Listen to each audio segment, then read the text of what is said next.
आनंद बोधी ने कहा मिथ्याकरण क्या है, किसी सिद्धांत परिकल्पना का मिथ्याकरण करने से क्या अभिप्राय है। जो नया कार्यक्रम है संस्करण 2 उसमें शब्द आया मिथ्याकरण।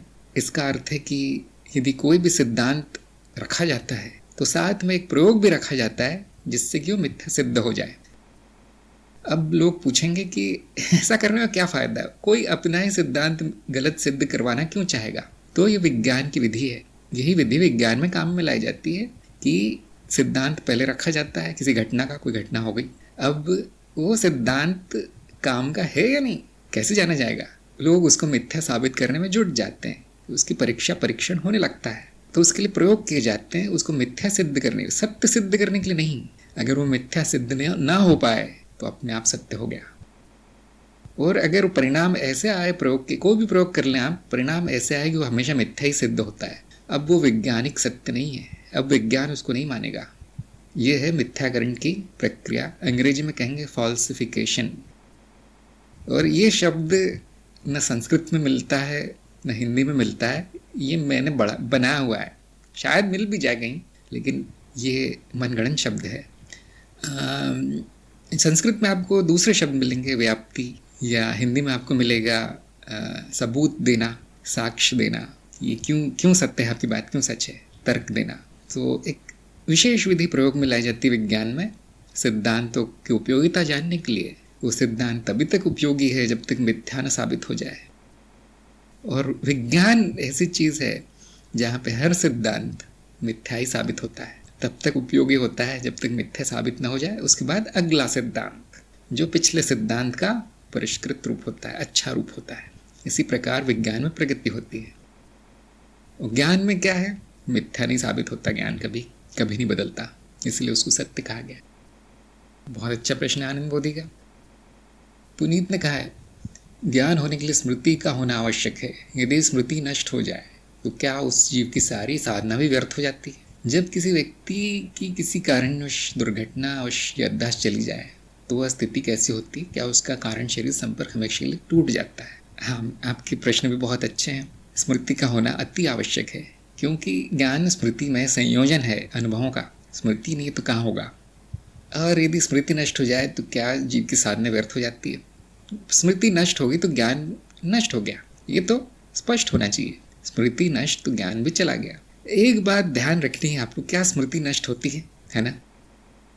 जो इसमें आपने एक धारणा रखी है कि स्मृति नष्ट होती है, पहले वो चेक करनी चाहिए, पहले वो सत्य है या नहीं ये देखना चाहिए। क्या स्मृति नष्ट होती है, केवल स्मरण चला जाता है। इसके लिए स्मृति की गहराइयों में उतरना जरूरी है कि स्मृति क्या है। अर्धस्थायी ना आध स्मृति है, एक बार जो छप गया वो छप गया। हाँ, वो बदलता रहता है, हम कहते हैं बदलता रहता है, लेकिन बदलने से पहले लाखों प्रतिकृतियां बना देता है अपनी, ये भी सत्य है ना। जैसे एक व्यक्ति है, मनुष्य है, उसका विनाश तय है, लेकिन वो मरने से पहले 4-5 बच्चे तो पैदा कर ही देता है भारत में। प्रतिकृति तो पूरी तरह से नष्ट नहीं होता, वो उसकी कॉपी जीवंत रहती है। और ये हर तरह की स्मृति के लिए सत्य है। जैसे किताब है, वो किताब तो नष्ट होगी, लेकिन उसकी इतनी प्रतियां छपती रहती हैं कि उसमें जो संग्रहित है वैसा ही रहता है। और इसी तरह की व्यवस्था सृष्टि में अर्थात ब्रह्म में भी चल रही है। ब्रह्म प्रकट जो है, विश्वचित्त कहते हैं हम इसे, उसमें भी चल रही है व्यवस्था कि स्मृति नष्ट नहीं होती, लेकिन उसके एक जो रूप है वो नष्ट होते रहते हैं। तो वही स्मृति किसी और जीव रूप में प्रकट हो जाती है, और ये जो संचित है उसको हमने नाम दिया कारण शरीर। तो ध्यान दीजिए, किसी ने बहुत ज्ञान लिया है जीवन में, बुढ़ापे में किसी बीमारी के कारण या प्राकृतिक है ना, स्मृति चली जाती है बुढ़ापे में, याद नहीं रहता लोगों को, जो कि मस्तिष्क की एक घटना है, जो इसकी बीमारी है, बीमारी तो नहीं कहेंगे, होता ही ऐसा, या दुर्घटना के कारण, मृत्यु के कारण, कोई भी कारण हो, या उसकी अब रुचि न रही उसमें, ज्ञान में भूल जाता है व्यक्ति, लेकिन कारण शरीर में संचित हो गया है। अब उसको दोबारा जब याद दिला जाएगा तो पहली बार में मान लीजिए उसको 1 साल लगा था, इस बार 1 महीने में वापस ज्ञान हो जाएगा, या कभी कभी 1 दिन में। कई लोगों का ऐसा हुआ है, जैसे मैंने कहा ना, विचित्र घटनाओं से भरा हुआ है अध्यात्म क्षेत्र। तो कुछ लोग कहते हैं बस आपसे सुना हो, मुझे पता था कि मुझे यही ज्ञान है, पहले से ही ज्ञान है, आपसे सुनना था, याद नहीं था, बस मुझे कहीं छुप गया था, वो खो गया था। मैंने कहा हाँ बिल्कुल सही जा रहे हो। कई जन्मों से चल रहे हो, आ जाओ, सही सही जगह आए हो, घर पर आ गए हो अब। तो ऐसा होता है। तो ये धारणा की स्मृति नष्ट हो जाती है, इसका सत्य जांचना चाहिए। तो साधना आप करते रहिए, इसकी चिंता मत कीजिए कि स्मृति क्या होगा, मेरा क्या होगा, जीव का क्या होगा ना। नहीं तो फिर तो हम कुछ भी नहीं करते, फिर तो आपने जो जीवन जिया है वो भी तो नष्ट ही होने वाला है। लेकिन विज्ञान ये कहता है कि सब कुछ संचित हो जाता है। कारण शरीर उसका नाम है, पहाड़ है वो संचय का।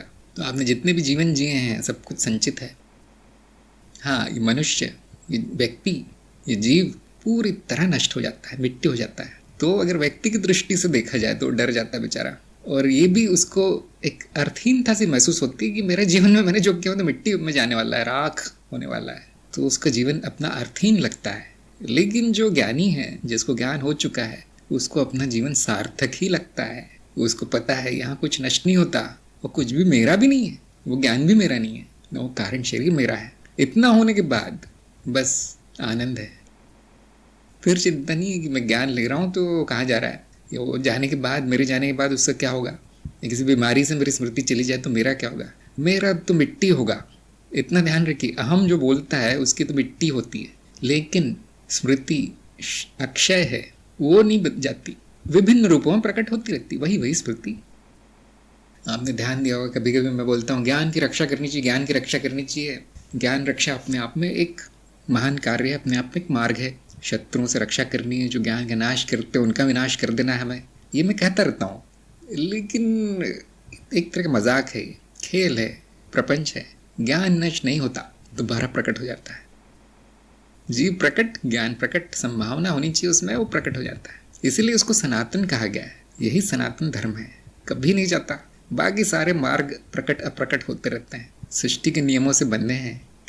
जो सनातन है वो इस नियम से बंधा है कि वो कभी जाएगा नहीं। अब इन्होंने अगला प्रश्न पूछा है कि जब दुर्घटना होती है तो क्या उसके कारण शरीर संपर्क टूट जाता है? नहीं, जब दुर्घटना होती है तो या तो शरीर को नुकसान होगा या तो निचली परतों को नुकसान होगा, स्मरण चला जाएगा। तो क्या कारण शरीर से संपर्क टूट जाएगा? कुछ मामलों में ऐसा देखा जाता है कि उस व्यक्ति का स्वभाव बदल गया, लेकिन वो इसीलिए हुआ है क्योंकि जो उसका अब संपर्क, जो प्रारब्ध उसमें जमा किया गया था, वो अब मिट चुका है। शायद ऐसी कोई मानसिक बीमारी हुई है, शारीरिक से तो कुछ होगा नहीं मुझे लगता है दुर्घटना से, लेकिन मन पर प्रभाव पड़ा है। तो अब वो प्रारब्ध बीच में लटका रह गया है, अब वो प्रभावित नहीं कर पा रहा उस जीव को, क्योंकि कहीं दोष आ गया इस शरीर में। तो वो मान लीजिए वहाँ से कुछ आया कारण शरीर से, तो यहाँ तक पहुँच नहीं पा रहा है। तो कभी कभी हमें ऐसा दिखाई पड़ता है कि उस व्यक्ति का तो स्वभाव ही बदल गया है, इसको ये चीज़ें कितनी पसंद थी, उसमें ये कला थी, ये गुण थे, सब भूल चुका है। तो क्या हमेशा के लिए टूट गया? नहीं नहीं, वो जब स्थापित होता है वापस संपर्क, तो वही के वही गुण वापस आ जाते हैं उस जीव में। नहीं तो वो जो निचली परतें अपना जीवन चक्र पूरा करके नष्ट हो जाती हैं, और जो नया जीव उत्पन्न होगा उस कारण शरीर से, उसमें वापस ठीक वही गुण, वही संस्कार प्रकट हो जाते हैं। हमेशा के लिए यहाँ कुछ भी नहीं होता देखिए, और ऊपर से हर चीज़ अनित्य भी है, बड़ी विचित्र जगह है माया। तो हम ऐसा नहीं कहते कि संपर्क हमेशा के लिए, वो जीव बेकार हो जाता है। मान लीजिए जैसे आपकी कार में कुछ खराबी आ गई तो आप उसे चलाना छोड़ देते हैं, बेच देते हैं, या वो तो अब कबाड़ होगी, कबाड़ी के पास चली गई, लेकिन नई कार खरीद लेते हैं, और वही जो पदार्थ है जिसकी वो कार बनी थी, वही वापस चक्र में पहुंच के वापस फैक्ट्री पहुंच जाता है, उसकी नई कार गढ़ दी जाती है। यहाँ कुछ भी हमेशा के लिए बंद नहीं होता, चक्र में चलता है। ऐसा लगता है कभी कभी कि वो खत्म हो गया, फिर से शुरू होता है। जैसे अभी बारिश बंद हो रही है तो आप ये नहीं कह सकते कि हमेशा के लिए बंद हो गई, अभी तो ऐसे लगता है शायद ही आएगी अब बारिश, अगले मौसम में फिर चालू हो जाती बारिश। तो क्योंकि हमारी दृष्टि सीमित है, इसलिए हमें ये दिखता है, बड़े चक्र नहीं दिखाई देते, छोटे चक्र हम देख लेते हैं, बड़े नहीं दिखाई देते। तो जो कारण शरीर का जो चक्र चल रहा है वो बहुत बड़ा है, जीवन काल से बड़ा है मनुष्य के, तो वो उन्हीं को दिखाई देगा जो मनुष्यता से परे हैं, परामानव योनि में है, देव योनि जैसे हम कहते हैं। तो पुनीत को मैं प्रमाण नहीं दे सकता, इतना ही कह सकता हूँ, प्रगति कर लीजिए, खुद ही मिल जाएगा प्रमाण। नैना ने कहा इच्छा उठती, साक्षी भाव में विवेक आता है फिर, और इच्छा के प्रति अनासक्ति आती है, पर इच्छा फिर आती है। अगर इच्छा पूर्ति की तो एक बहुत बड़ा बदलाव होगा जीवन में, इसलिए कुछ करने की इच्छा नहीं होती, क्या करें? बहुत आसान है इसका जवाब, जो आवश्यक है वो करें। दोबारा नहीं बोलूँगा मैं हर चीज़। अब आपको इस पर मनन करना है कि आवश्यक क्या है मेरे लिए, वही करना है। चाहे वो बदलाव ला रहा हो चाहे ना ला रहा हो, बदलाव तो होना ही है जीवन में। केवल परिवर्तन ही स्थायी है, ऐसा बोलते हैं। परिवर्तन के अलावा कुछ और होता नहीं जीवन में, तो आप क्यों रोकना चाहते हैं परिवर्तन को? वो तो होना ही है। आप कर्म ना करें तो भी परिवर्तन होना ही है। इसलिए जो आवश्यक है वो करना है, फल की चिंता नहीं करनी है, वो तो होके ही रहता है। वंदना ने कहा है गुरु शिष्य महापरिवार का हिस्सा। हाँ, और लोग जुड़ रहे हैं उस महापरिवार में, जुड़ते जाते हैं, ये बहुत बड़ी घटना है। आनंद ने कहा है मेरी भाषा शुद्ध नहीं होने का लेख लिखने में वर्तनी गलतियाँ हो रही। हाँ, आपने ईमेल भी किया था तो मैंने इसका जवाब भी दिया है कि हाँ, ज्ञान मार्ग में भाषा की शुद्धि होना आवश्यक है। कोई भी भाषा हो, आपकी मातृभाषा भी चलेगी, लेकिन वही शुद्ध होना आवश्यक है। और अगर भाषा शुद्ध नहीं है और आप नहीं चाहते हो, भाषा के चक्कर में नहीं पढ़ना चाहते, तो कार्यक्रम के चक्कर में मत पड़िए। सब लोगों के लिए नहीं, ज़रूरी नहीं कार्यक्रम करना। ज्ञान लेना ज़रूरी है, देखिए कार्यक्रम करना ज़रूरी नहीं है। एक विशेष प्रकार के छात्र के लिए कार्यक्रम बनाया गया है। जो पढ़ा लिखा डिग्रीधारी, भाषा पे जिसकी निपुणता है, उनके लिए कार्यक्रम है, उन लोगों के लिए। आम जनता त्रिदेव से कार्यक्रम ले लें, साक्षी भाव में रहे और अपनी शंकाओं का निवारण सत्संग में करें। क्या लिखते रहते हैं लोग, में समझ में नहीं आता। क्या करते हो कार्यक्रम में, बेकार है। माधुरी ने कहा गणित में भी मिथ्याकरण का उपयोग करते हैं। बहुत अच्छा आपने बात कही है कि एक बात सिद्ध होने से दूसरी सिद्ध हो जाती है, ये गणित में है। एक चीज़ मिथ्या सिद्ध हो गई तो दूसरी चीज़ जो है सत्य होना आवश्यक है। इसके लिए संस्कृत में शब्द है, क्या है? एक बात सिद्ध होने से दूसरी सिद्ध हो जाना। कौन बताएगा? अर्थापत्ति। राकेश ने कहा क्या यह प्रकृति का नियम नहीं लगता कि अगर किसी से कुछ लिया जाए तो बदले में कुछ देना भी चाहिए? उसी तरह से गुरुजी से ज्ञान लिया जाए तो, मैं जैसा कह चुका हूँ, यदि भावना आप में आई गई है कि मुझे तो देना ही है वापस, तो मना नहीं किया जाएगा, ज़रूर लिया जाएगा फिर, ताकि आप में वो भावना चली जाए, ताकि आपके मन में शांति आ जाए। तो गुरु कभी कभी कार्य दे देता है। अच्छा, तुम्हारे मन में भाव है, अब वो जान ही रहा है, बोझ है मन में, चलो ये कर दो मेरे लिए। उसके बाद गुरु दक्षिणा हो गई, सब खत्म हो गया, फिर मुझे कुछ नहीं चाहिए। तो गुरु कभी कभी देख लेते हैं ऐसा, वो करुणावश कार्य कर दे देते हैं करने के लिए, लेकिन मन में कुछ नहीं था, गुरु के कुछ नहीं चाहिए था। कभी कभी प्रपंच भी होता है कि सबको कार्य पे लगा दिया। अब बहुत से आपने गुरु देखे होंगे, जो पहली शर्त उनकी होती, आश्रम में आओगे तो काम करना पड़ेगा, बैठे नहीं रहना, आपको पोथी पत्र लेके बैठे नहीं रहना है, सारा काम करना पड़ेगा। और वहाँ से ये एक क्या कहते हैं धारणा शिष्यों में बन गई है सभी में कि कुछ ना कुछ तो करना ही पड़ता है गुरु के लिए। फ्री में नहीं मिलता ज्ञान, फ्री में कोई शिक्षा नहीं मिलती, कोई विद्या नहीं मिलती। तो भावना यही है कि शिष्य को मुक्त कर दिया जाए कर्म बंधन से। अगर उसके मन में आ गया है, ज्ञान मार्ग में हम जानते हैं कि वो ज्ञानी है, शिष्य ज्ञानी है, उसके मन में ऐसा क्यों आएगा?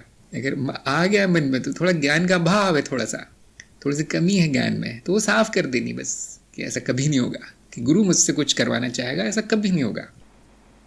क्या होता है कि जब गुरु बोल देता है कि बेटा ये कर दो मेरे लिए, तो वो अगर नहीं कर पाता तो डर जाते हैं लोग कि मैंने अगर इनकी आज्ञा नहीं मानी तो नरक के रास्ते खुल गए। लेकिन ऐसा कभी नहीं होगा। क्या कहना है आपको जाकर गुरु से? ये मैं नहीं कर सकता, क्षमा चाहता हूँ, मैं ये नहीं कर सकता आपने जो बताया। अब गुरु कहता है कि नहीं, करना ही पड़ेगा, अब ये परीक्षा है। वैसे तो गुरु मान जाएंगे कि अरे ठीक है, तुम नहीं कर सकते, कोई बात नहीं, कोई और कर लेगा, मेरे 2000 शिष्य और हैं। आप ही कोई विशेष नहीं है। तो लेकिन कभी कभी वो गुरु अड़ जाते हैं, तुम्हें ये करना ही है, अब इसको परीक्षा मान लेना है। अब गुरु कुछ दिखाना चाहते हैं, अब गुरु आप में कुछ परिवर्तन लाना चाहते हैं, है ना? नहीं तो कौन आपसे काम करवाएगा? तो इसमें एक बहुत पुराने ज़माने में एक चीज़ थी, पैसे का मामला। लोगों में पैसे की बहुत आसक्ति होती, तो सबसे पहले वही किया जाता था, सारी वस्तुएं दे दो, अपनी सारी धन दौलत मुझे दे दो। अब वो परीक्षा होती थी कि वो शिष्य का कितना विकास हुआ है। और बहुत से शिष्य सब कुछ गुरु के पैरों में रख देते थे कि आप ही का है। तो गुरु बोलते थे मुझे क्यों दे रहे हो, कुछ अच्छा उपयोग कर दो इसका, जमा किया है तो सदुपयोग करो, परोपकार करो इससे। आज तक कोई गुरु ये वस्तुएं लेकर गया नहीं है, कोई गुरु अपना आश्रम साथ लेकर गया नहीं है। वो गुरु ही क्या है जो जिसको इतना सा भी ज्ञान ना हो कि मेरे साथ कुछ नहीं जाएगा, मैं कुछ लूँगा तो भी किसी काम का नहीं है। तो उसी को रिसाइकल करवा दिया जाता है। देखो आपके पास जो है उसी को वापस संसार में फेंक दिया जाता है, लेकिन उसके पीछे एक संकल्प होता है कि इससे किसी का भला हो। जो लोग ध्यान देते हैं कि गुरु क्या करते हैं, जैसे अगर मेरे पर ध्यान दे रहे हो आप अगर, तो आप देखेंगे मैं भी यही कर रहा हूँ। जिससे लिया है उसी को मिलता है 10 गुना करके। इससे अच्छा म्यूचुअल फंड नहीं है, गुरु शिष्य म्यूचुअल फंड। सभी को इसी में अपनी रकम लगानी चाहिए। खुशी ने कहा चेतना अनुभव करता ज्ञान है, अनुभव करता नित्य है, तो मेरी चेतना क्यों नहीं है? चेतना चित्त वृत्ति है, ज्ञान अर्थात चित्त में संग्रहित है, आती जाती है, वो नित्य नहीं हो सकती। ध्यान दीजिए, नित्य नहीं होती चेतना। चेतना अर्थात साक्षी भाव, भाव है, कभी आएगा कभी जाएगा। तो जिनको रुचि है इसको स्थायी करने की, उसके लिए साधना बताएगी कि स्थायी कैसे करते हैं इसको। अनुभव करता नहीं आएगा जाएगा, और अनुभव करता को कुछ पड़ी नहीं है कि उस जीव में ये ज्ञान रहे या नहीं रहे, आए या जाए, स्मृति रहे ना रहे। अनुभव करता को कोई चिंता नहीं, क्योंकि वो इच्छाहीन है, कर्महीन है। तो ये जीव को चिंता होती है, मेरा ऐसा क्यों नहीं है, मेरा वैसा क्यों नहीं। तो उसके लिए फिर कुछ उपाय बताए जाते हैं कि क्या इच्छा है। अगर आपकी इच्छा है चेतना को नित्य रखने की, अर्थात सभी अवस्थाओं में निरंतर रखने की, तो प्रयोग बताए जाते हैं। और प्रयोग कब बताए जाते हैं? जब संपूर्ण ज्ञान हो जाता है। मुझे कैसे पता चलता है संपूर्ण ज्ञान हो गया? सभी गुरुओं का अलग अलग तरीका है। देखो मुझे ऐसे पता चलता है, जैसे आज हमने किया, महेंद्र की परीक्षा ली गई। अब उनको प्रयोग देने में मुझे 1 सेकंड भी नहीं लगा। करो करो, सारे प्रयोग करो।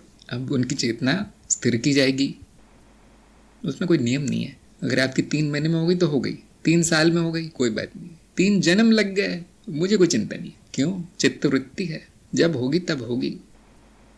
जो लोग पढ़े हैं तूर्या के पीछे पढ़े हैं, मुझे तूर्या अवस्था में जाना है। मैंने कहा तूर्यातीत तो तुम स्वयं हो। वो क्यों नहीं जान लेते पहले?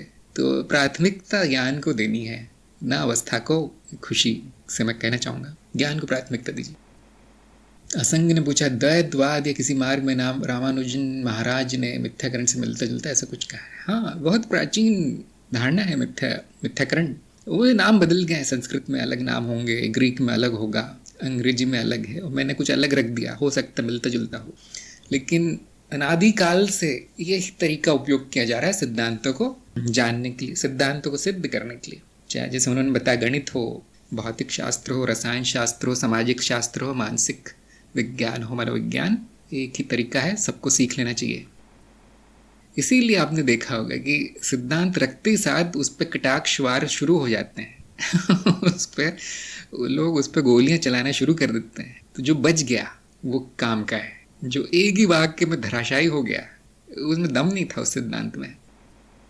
तो विज्ञान में कभी मना नहीं किया जाता सिद्धांत रखने से, लेकिन मिथ्याकरण के सामने वो टिकना चाहिए, वो अग्नि परीक्षा से जाना चाहिए उसे। कि टिकता है, कभी कभी टिकता भी है, 50-60 साल तक तो टिकता ही मैंने देखा है। उसके बाद कोई आके उसको गलत सिद्ध कर देता है, और कई बार हो चुका है। जैसे जैसे काल चक्र बढ़ता है आगे, तो अंधकार का युग आता है, उसमें सारे सिद्धांत वापस बनाए जाते हैं, वापस ठीक वैसा ही होता है जैसा आप देख रहे हैं। विज्ञान पूरी तरह से जाना जा चुका है, हर चीज़ जानी जा चुकी है।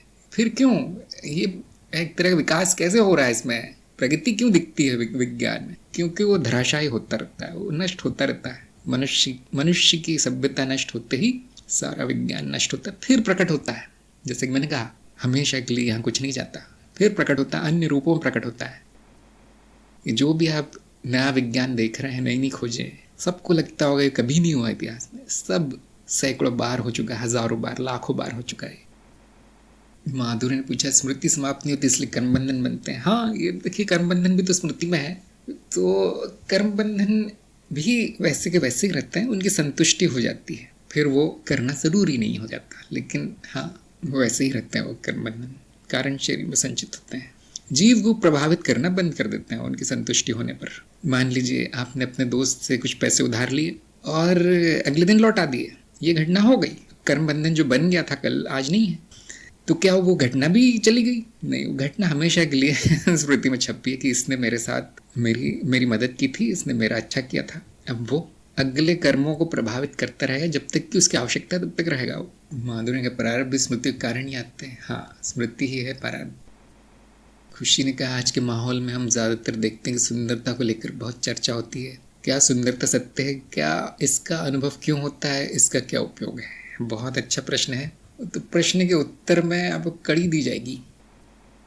विचारों के सतत प्रभाव को क्षीण करने के लिए पूर्व भूमिका क्या है? क्या पूर्णता को अनुभव करने के लिए विचारों का भावना आवश्यक है? ज्ञान मार्ग में नहीं है। ज्ञान मार्ग विचार सहायक है, आत्मविचार, मनन आदि। हाँ, ये खुशी की कड़ी है। ये देखने के बाद आपके कोई प्रश्न हो तो फिर से पूछिए। तो मैं कह रहा था ज्ञान मार्ग में विचारों का उपयोग किया जाता है, जो दुर्विचार है उनको काटने के लिए। दुर्विचार अर्थात अज्ञान से जो पैदा हुए हैं उनको, उनका नाश करने के लिए ज्ञान के विचारों का प्रयोग किया जाता है। तो अगर उनका अभाव हो जाए तो ज्ञान नहीं होगा। देखिए, ज्ञान भी विचार मात्र है। पूर्णता अनुभव करने के लिए, पूर्णता पहले से है, केवल अज्ञान का नाश करना है कि पूर्ण नहीं हूँ, पूर्णता नहीं है। तो जय सिंह को भी मैं यही सुझाव दूंगा कि व्यवस्थित तरीके से मार्ग पर चलिए, तो इन प्रश्नों का पूरा सफाया हो जाएगा। अभी ऐसा लगता है सत्संग में मैं जब उत्तर देता हूँ तो भूखे के सामने बस आधी रोटी रख दी है उसको 4 रोटियों की भूख है और उसको आधी रोटी दी गई है। क्यों? बाकी की 3 रोटियां कहाँ हैं? 3.5। सारा प्रपंच रखा हुआ है आपके सामने, पूरा पकवान, पार्टी चल रही है, बस आपको जाना है, खा लेना है पेट भर के। तो सत्संग में केवल संकेत दिया जाता है कहाँ मिल सकते हैं उत्तर। पूर्णता पहले से है, विचार काम की चीज है, और ये सब जानने का तरीका है ज्ञान मार्ग। साधना शुरू करें। वन ने कहा है, भारी संस्कारों पर ज्ञान मार्ग में रह के कैसे कार्य करें? गुरु पर छोड़ दीजिए। आप कुछ नहीं कर सकते है ना।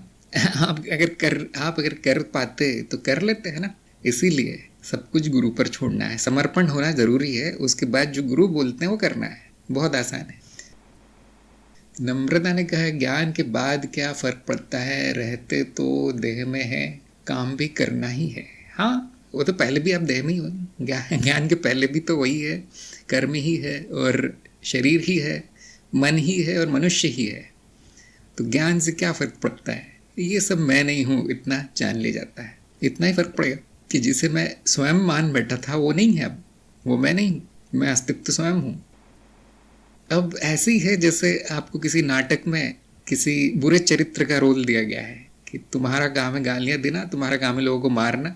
अगर आपको ये बताया ना जाए कि ये आपका असली चरित्र नहीं है, आपका स्वभाव नहीं है, तो बड़ा दुख देगा वो। लेकिन अगर आपको बता दिया जाए, देखिए आप ये नहीं हैं जो नाटक कर रहे हैं, जो नाटक में आप रोल अभिनय कर रहे हैं, भूमिका, तो आपको कोई तकलीफ नहीं होगी करने में, मजा आएगा। लोग भी तालियां बहुत बजाएंगे, कितनी अच्छी एक्टिंग की है। वैसा ही है ये, ज्ञान के बाद बस खेल हो जाता है, लीला। अब करने में कोई बुराई नहीं, क्योंकि वो मैं नहीं हूं। और दूसरा प्रभाव ये पड़ता है कि मनुष्य जन्म से पूरी मुक्ति हो जाती है। फिर न मनुष्य शरीर मिलेगा, न मनुष्य के कर्म करने पड़ेंगे। तो ऐसा महसूस हो रहा है मुझे कि आप में विरक्ति से आने लगी है कि मुझे अब ये नहीं चाहिए, न मुझे मनुष्य रूप चाहिए, न मनुष्य कर्म में कोई रुचि बची है, मनुष्य जो भी करते हैं। तो धीरे धीरे विरक्ति आ रही है, और ये अच्छा संकेत है। अब आपको सही मार्ग, सही गुरु ढूंढ के इसका हमेशा के लिए अंत कर देना है। अर्थात कम से कम इस जीव के लिए तो शरीर प्रकट होना बंद हो जाएंगे, बाकी ब्रह्म तो हमेशा प्रकट होता रहेगा। जीव, तरह तरह के जीवों में वो न कर्म बंद होंगे न शरीर बंद होंगे। लेकिन हाँ, इस जीव की जो इच्छा आ गई है कि अब मुझे मनुष्य से ऊपर जाना है, मनुष्यता से देवता में जाना है, देव योनि में, वो इच्छा भी पूर्ण हो जाएगी ज्ञान से, अगर है तो। अगर मनुष्य रूप में रस आ रहा है, मजा आ रहा है यहाँ पर, तो ज्ञान होने के बाद वो मजा 100 गुना हो जाता है। बस यही होगा। और ज्ञान मार्गी कुछ बदलना चाहता नहीं है, जो हो रहा है सुंदर है, पूर्ण है, यही ज्ञान होता है। अगर ज्ञान होने के बाद भी बहुत सारी ऐसी भावनाएं हैं कि कुछ भी ठीक नहीं हो रहा है, यहाँ तो मैं भी ठीक नहीं हूँ, ज्ञान भी ठीक नहीं है, गुरु भी ठीक नहीं है, मतलब अभी भी अज्ञानी है, कहाँ ज्ञान हुआ फिर? तो दूसरा मार्ग चुनना है जहाँ पे आपकी इच्छा पूरी हो सके। नम्रता ने कहा है, जो होना है वो तो तब भी होता ही है ज्ञान के बाद, बिल्कुल होगा। जो आपका प्रारब्ध है वो होकर रहेगा। लेकिन अब उदाहरण मैं दूंगा कि अगर आपको नदी पार करनी तो तैर के कर सकते हैं, कोई समस्या नहीं है, लेकिन कष्ट बहुत होता है, भीग भी जाएंगे उसमें। लेकिन नाव में बैठकर भी पार कर सकते हैं, पार तो होना ही है, होकर ही रहेगा, लेकिन अब आसान है, नाव आसान है। तो इसी तरह से आध्यात्मिक जीवन में, आध्यात्मिक जीवन नाव की तरह है, जो इस नदी को, संसार की नदी को पार करने में सहायक है। जल्दी हो जाएगा काम, लेकिन हाँ, वो होकर ही रहेगा, उसको नहीं रोका जाता, उसको नहीं रोका जा सकता, और हम उसको रोकते भी नहीं। मेरा सुझाव क्या रहता है, इच्छाएं पूरी करो, क्यों बैठे हो यहाँ पर, और कितने जन्म बैठना है, जाते क्यों नहीं, मैं कहता हूँ रुके क्यों हो यहाँ, क्यों कह रहा हूँ मैं ऐसा, जल्दी खत्म करना है इसे। एक साधक में ये भी इच्छा आ गई है कि मुझे अब ये करना तो है ले लिया है मैंने अपने सिर पे, तो करना तो है, लेकिन जल्दी खत्म करना है, और उसके उपाय ढूंढने जा रहे हैं। तरह तरह के उपाय हैं, जितने मार्ग उतने उपाय। ज्ञान मार्ग में उपाय है साक्षी भाव। अगर आप में ये इच्छा है कि कुछ भी ना हो, तो अर्थहीन सी इच्छा है, वो पूरी नहीं होगी। अगर आपकी इच्छा है कि सब कुछ जल्दी जल्दी होके निपट जाए, या फिर अच्छे कर्म हो, अच्छा जन्म मिले, तो वो संभव है, वो हो सकता है। हिमांशु ने कहा है चित्त के नियम है परिवर्तन एवं ध्रुविता, तो सैद्धांतिक रूप से एक ही अवस्था में रहना संभव नहीं लगता, तो नित्य चेतना संभाव कैसे संभव है, कृपया मार्गदर्शन करें। हाँ, बहुत अच्छा प्रश्न है आपका। ये तभी तक है जब तक जीव रूप है ना। मान लीजिए मनुष्य रूप है, और उसमें वो चेतना में रहेगा। रूप जाते ही, रूप नष्ट होते ही वो भाव भी नष्ट हो जाएगा, जिसको आप साक्षी भाव कहते हैं, क्योंकि उसको धारण करने वाला कोई नहीं। फिर से वो आएगा जीव, वो जीव तो नहीं आएगा, खैर दूसरा जीव आएगा उसी रूप धर कर, उसमें साक्षी भाव नहीं होगा। फिर वो गुरु से मिलेगा, फिर वो ज्ञान लेगा, फिर से आएगा। इस प्रकार चलता रहेगा परिवर्तन, ध्रुवीयता, चक्र, कोई बात नहीं। तब वो नित्य कैसे होगा, ये आप कह रहे हैं। ये नित्यता भी भ्रम है, भाव कैसे नित्य होगा, है ना। जो नित्य है वो नित्य है, वो कभी अनित्य नहीं होगा। लेकिन ये चित्त वृत्ति है, चाहे वो साक्षी भाव की क्यों ना हो, आती जाती रहेगी। हम क्या कर सकते हैं, उसको बढ़ा सकते हैं। जैसे मान लीजिए आपकी 1-2 मिनट चेतना रहती है, होश रहता है, साक्षी भाव रहता है दिन में, तो हम क्या कहते हैं, थोड़ा बढ़ा लो इसको, 1 घंटा कर लो, और जहाँ सबसे ज़रूरी है वो पहले कर लो। वहाँ पर पहले चेतना होनी चाहिए। जहाँ पे गलती होने की संभावना है, वहाँ अधिक होना चाहिए साक्षी भाव। वहाँ होश पूर्ण कार्य करना है, तो ऐसे बढ़ाते जाते हैं हम। उसको इतना बढ़ाया जा सकता है कि वो स्वप्न, सूक्ष्म और निद्रा में भी आ जाए। लेकिन होगा तो वही, स्वप्न में स्वप्न होगा, सूक्ष्म में सूक्ष्म होगा, निद्रा में निद्रा होगी कुछ और नहीं होगा, लेकिन उसको बढ़ाया जा सकता है। और इसी प्रकार से मृत्यु के उपरांत भी उसको रखा जा सकता है, स्थापित रह सकती है, और वहाँ सूक्ष्म शरीरों में चेतना रह सकती है। तो उसका फायदा क्या है कि अनावश्यक नहीं होगा। जैसे कि आपकी जागृत अवस्था में जीव रूप में, मनुष्य रूप में जो हो रहा था अनावश्यक, वो बंद हो गया। वैसे ही मृत्यु के उपरांत जो हो रहा है अनावश्यक बंद हो जाएगा। क्या अनावश्यक है मृत्यु के उपरांत? पुनर्जन्म बंद हो जाएगा। यहाँ फायदा है उसका। इसीलिए जनता तुरिया में जाने के लिए व्याकुल है। इसीलिए मैं भी कहता रहता हूँ कि बढ़ाओ इसको, बढ़ाओ बढ़ाओ। मैं स्वयं ही चाहता हूँ। तो उसको लंबा खींच लेना संभव है, लेकिन जैसे ही वो जीव के सभी योनियां समाप्त हो जाती है, वो विलीन चित्त रूप में आ जाता है, और वहाँ ये भाव रखने वाला कौन है? फिर कुछ नहीं है। यहाँ तक कि कारण शरीर के स्तर पर पहुँच कर ही खत्म हो जाता है ये सब। कारण शरीर में इतना होगा कि वो वापस, इतना संस्कार जरूर जमा हो जाएगा कि वो कोई भी रूप ले ले, वो ये इसके प्रकट होने की संभावना बन जाती है, बढ़ जाती है। और कभी कभी ऐसा होता है, आपने देखा होगा, कुछ लोग महापुरुष ऐसे जन्म लेते हैं संपूर्ण चेतना में, सारी स्मृति के साथ कि मैं कौन हूँ।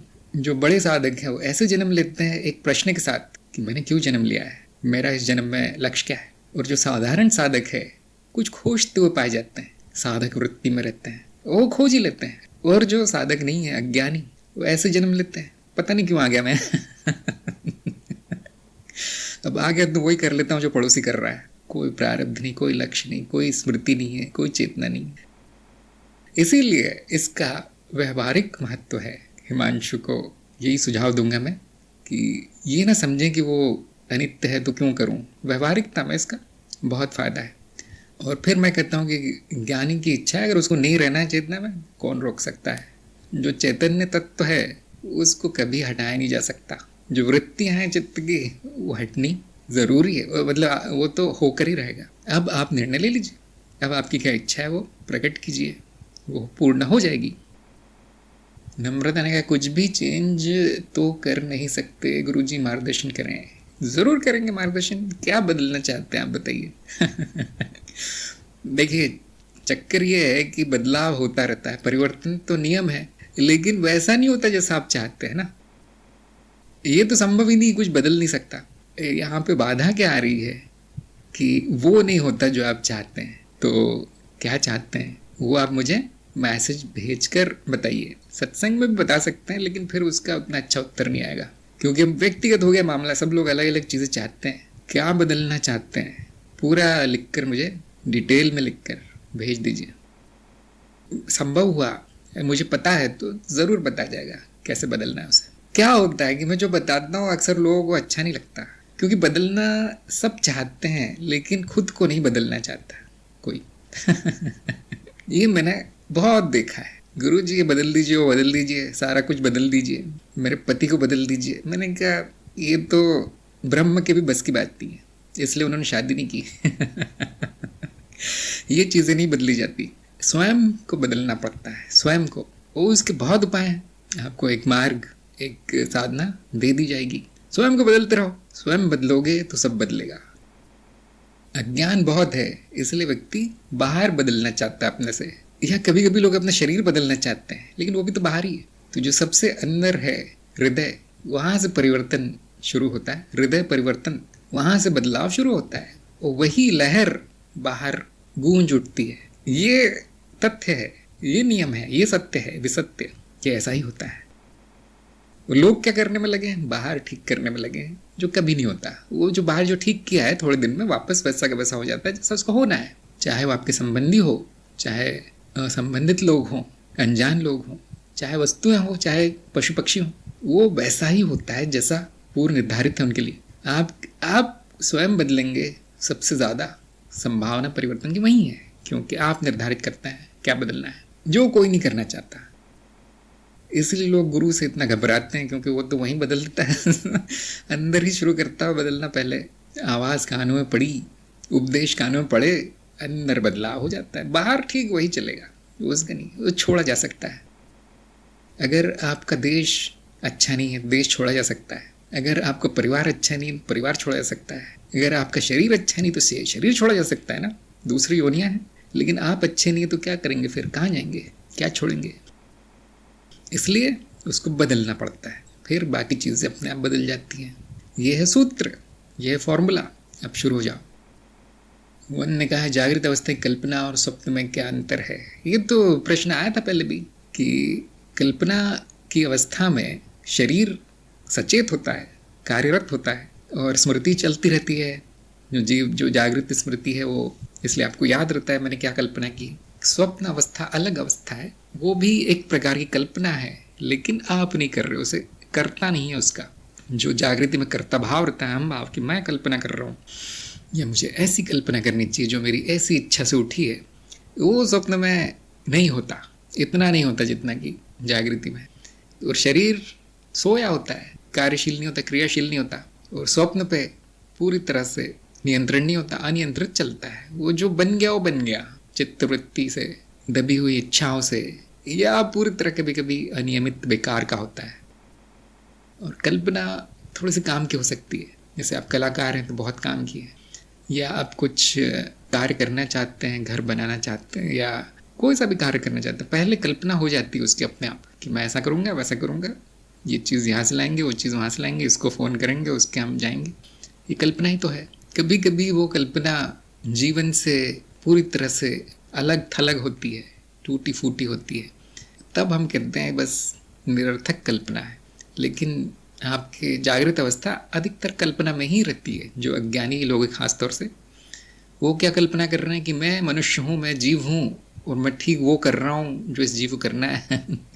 तो ये भी कल्पना ही उनकी, काल्पनिक ही तो है उनका जीवन। वो जो करते हैं वो पूरी तरह मिथ्या है, तो हर चीज़ कल्पना ही हो गई। फिर ज्ञानी में इतना अंतर है कि ज्ञानी उसको पता होता है ज्ञानी को क्या कल्पना है क्या नहीं, इसलिए ज्ञानी का स्वप्न भी चेतनापूर्ण हो जाता है कुछ दिनों की साधना के बाद। नम्रता ने कहा साक्षी भाव में ही रहूं। हाँ, लेकिन उसके लिए ज्ञान होना ज़रूरी है, सिर्फ कहने से तो आता नहीं साक्षी भाव। अगर आपको ज्ञान हो गया है तो फिर बिल्कुल रहिए, लेकिन आपको जो परिवर्तन चाहिए वो अंदर से आएगा। हिमांशु ने कहा चित्त ही अपने नियमों की रक्षा कर रहा है ऐसा लगता है। हाँ, ये तो वृत्ति जो है, रक्षण वृत्ति, नाद रचनाओं में के स्तर पर भी पाई जाती है, और वही वृत्ति सभी स्तरों पर प्रकट है। नाद रचना अगर अपनी रक्षा न करे तो वो विलीन हो जाती है सागर में, स्मृति के सागर में। इसीलिए वो सब है, देखिए, रक्षण भक्षण प्रजनन नाद रचनाओं से शुरू होता है। चित्त की हर परत पे यही दिखाई देता है। ये 3 वृत्तियां सबसे शक्तिशाली दिखाई देंगी, क्योंकि इसके बिना सृष्टि नहीं है, इसके बिना कुछ प्रकट नहीं होगा। रक्षण, भक्षण, प्रजनन सभी स्तरों पर है। जैसे उन्होंने कहा मनुष्य जीवन के बाद भी मनुष्य में ये सब करना पड़ता है, नहीं उसके बाद भी यही है बस वो थोड़ा अच्छा है, थोड़ा सुंदर है मनुष्य से। पशु भी वही कर रहा है, मनुष्य भी वही कर रहा है, देव भी वही कर रहा है, वासना पूर्ति। जब तक रूप है, चाहे वो स्थूल हो, चाहे सूक्ष्म हो, चाहे अति सूक्ष्म हो, वही होगा। यही मूल है, मूल प्रवृत्ति यही है, मूल वृत्ति यही है।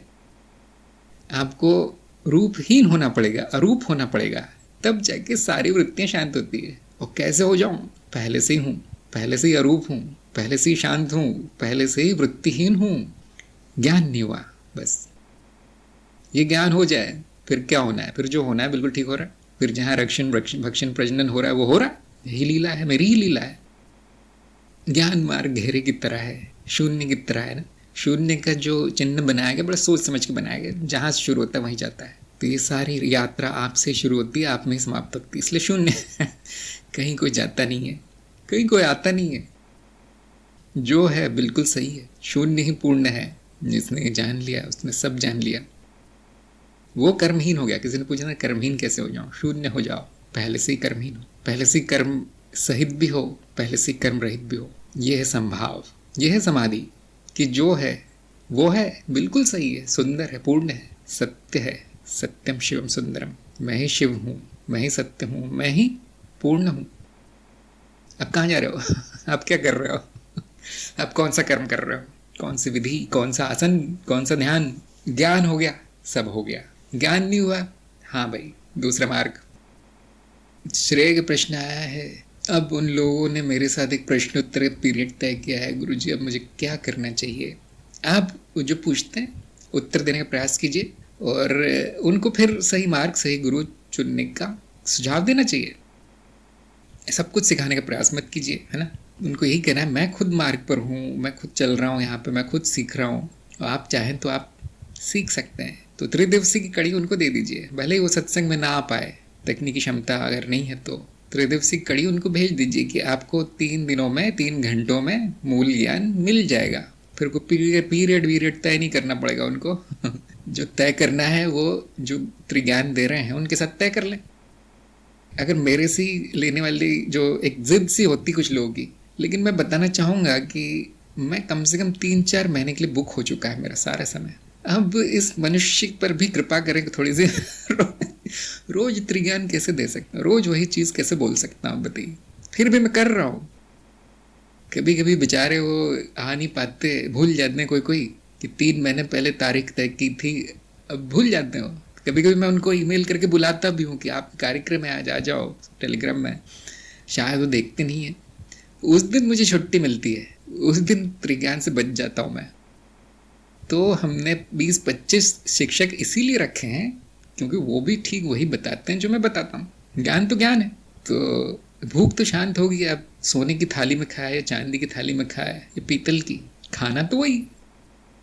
तो जो भी सत्संग सुन रहे हैं, जो भी वीडियो देखते हैं सत्संग का, उनसे मेरा यही अनुरोध है कि किसी से भी ले लीजिए ज्ञान, जो भी खाली है उस समय, व्यस्त नहीं है, मेरे पे थोड़ी दया दिखाइए। और यदि आपके प्रश्न बच जाते हैं और वो व्यक्ति शांत नहीं कर पा रहा आपके प्रश्न है, तो सत्संग है। मेरी तो छुट्टी नहीं है, सत्संग से तो छुट्टी नहीं है। सत्संग में आगे पूछना है फिर कि उस दिन मेरा त्रिज्ञान हुआ, उसमें ये प्रश्न आया, अब मुझे जानना है, अब मैं प्रयास करूंगा उसको बताने का। तो ये सारा खेल मैंने इसलिए रचा था कि मैं थोड़ा आराम कर पाऊँ, लेकिन लोगों की जिद होती कि नहीं आपसे लेना है, जैसे कि मेरे पास ज्ञान है सारी दुनिया में। नहीं, बड़े बड़े लोग हैं, अच्छे अच्छे लोग हैं, किसी किसी में समझाने की कला और क्या कहते हैं धैर्य, धीरज चाहिए सब समझाने के लिए लोगों को। मुझसे बहुत ज़्यादा है और मेरे में इतना नहीं है। तो ये चीज़ ध्यान में रखते हुए वहाँ पे निवेदन कीजिए, एप्लीकेशन कीजिए वहाँ पे, और ज्ञान पहले ले लो। पहले वो ज़रूरी है, कौन दे रहा है वो बाद में सोचना। मैंने उनको कहा ज्ञान देने की, मैंने कुछ सोच ही कहा होगा, है ना। ऐसे थोड़ा ना रास्ते से पकड़ के नहीं लाया मैं लोगों को कि तुम भी ज्ञान दे दो। उनका कार्यक्रम होता है, उनकी परीक्षा होती है, उनको 7वें चरण तक घसीटा जाता है। उनमें से भी 2-4 लोगों को मैं बोलता हूँ कि तुम दे सकते हो, बाकी लोगों को तो मना ही कर दिया जाता है। तो ये सारी मेहनत के पीछे बहुत सारे कारण हैं और वो सारी मेहनत बेकार हो जाती है जब कोई कहता है नहीं मैं तो इन्हीं से लूंगा और किसी से लूंगा ही नहीं। मतलब भूख नहीं है उनमें इतनी, वो अभी भी यही सोच रहे हैं कि थाली पर निर्भर है खाना। नहीं नहीं नहीं, पहले ले लो, उसके बाद सोचना क्या हुआ। तो यहाँ पर हम अपनी सत्संग समाप्त करते हैं। सभी लोगों का सत्संग में आने के लिए बहुत बहुत धन्यवाद। हम मिलेंगे अगली बार। नमस्कार।